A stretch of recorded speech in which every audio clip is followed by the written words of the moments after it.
घरातल्या मोठ्या राजकीय टॉपलाईन बातम्या। भाजपचं राजकारण पाहिल्यास सरप्राईज देणं त्यांचा गुणधर्म। मुख्यमंत्री पदाच्या प्रश्नावर शिंदे गटाच्या संजय शिरसाट यांचं वक्तव्य। तर मुख्यमंत्री पदाचा चेहरा कोण हे वेगळं सांगण्याची गरज नाही असं म्हणत मुनगंटीवारांचं उत्तर। औपचारिकता असतात, काही निर्णय घ्यायचे असतात, ते निर्णय हे केंद्राच्या शीर्षस्थ नेत्यांकडून होणार आहे। पण बाकी चेहरा कोणता हा मला सांगायची आवश्यकताच पडू नये, तुम्ही दादा दाखवलाय।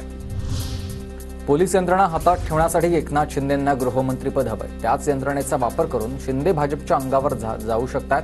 भविष्यात शिंदे भाजपसोबत राहतील की नाही हे माहीत नाही। महायुतीमधील गृहमंत्रीपदाच्या वादावर संजय राऊतांचा निशाणा। गृहमंत्री पदावरून या महाराष्ट्र राज्याचं सरकार अधांतरी लटकून पडलेलं आहे। तुमच्याबरोबर अजित पवार आहेत, 40 लोक घेऊन। शिंदे गटाचे लोक आहेत नाहीत मला माहित नाही, भविष्यात काय करतील। 10-12 लोक फुटतात तर फुटू द्या असं राऊत ठाकरेंना सांगायचे। राऊतांनी जास्त बोलायला लावू नये, नाहीतर कुंडलीच बाहेर काढेल। शिंदेंवरील टीकेनंतर संजय शिरसाट यांचं राऊतांना उत्तर।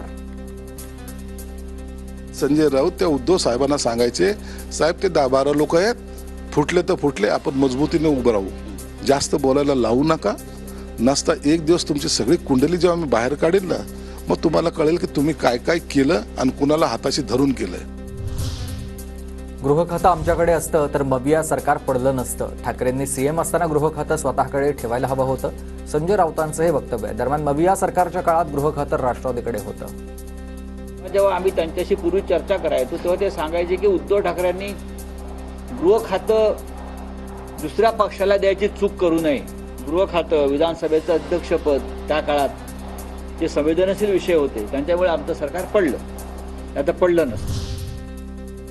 ईव्हीएमच्या जीवावर भरघोस मतांनी जिंकलेल्या भाजपनं आता खरे रंग दाखवायला सुरुवात केली आहे। एसटी बसच्या भाड्यामध्ये 14% वाढ करण्याचा निर्णय घेतला जातोय। हे सरकार जनतेकडून एक पैसा वसूल करणार आहे। रोहित पवारांची ट्विट करत सरकारवर टीका।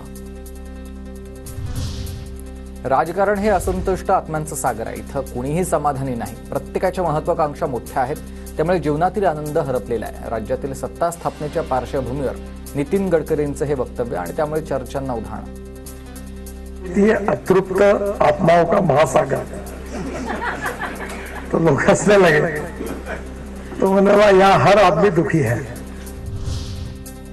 अजित पवार राष्ट्रवादी पवार गटासोबतच शिवसेना ठाकरे गटाला धक्का देण्याच्या तयारीत आहेत। श्रीगोंद्यातील अपक्ष उमेदवार राहिलेले राहुल जगताप अजित पवारांच्या भेटीला, तर माजी आमदार अपूर्व हिरेंनीही घेतली अजित पवारांची भेट।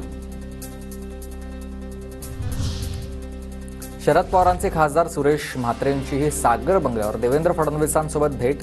मतदारसंघातील प्रश्नाबाबत बाळामामा फडणवीसांना भेटले असतील रोहित पवारांची सारवासारव। लाडकी बहिणीसाठी टॅक्स भरणारे अर्ज करत असतील तर तपासणार। 1500 चे 2100 करण्याचा निर्णय अर्थसंकल्पानुसार होईल, सुधीर मुनगंटीवार यांची माहिती आहे। महिन्याला 20,000 रुपये उत्पन्न असेल तर आपण असं गृहीत धरतो की अशा पद्धतीने योजना त्यांना लागू नये आणि सुरुवातीलाच आहे, नवीन त्याच्यामध्ये काही नाही आहे। हां, कोणी इन्कम टॅक्स पेअरनी अर्ज केला मग निश्चितपणे तो अर्ज आपल्याला अपेक्षित नाही आहे।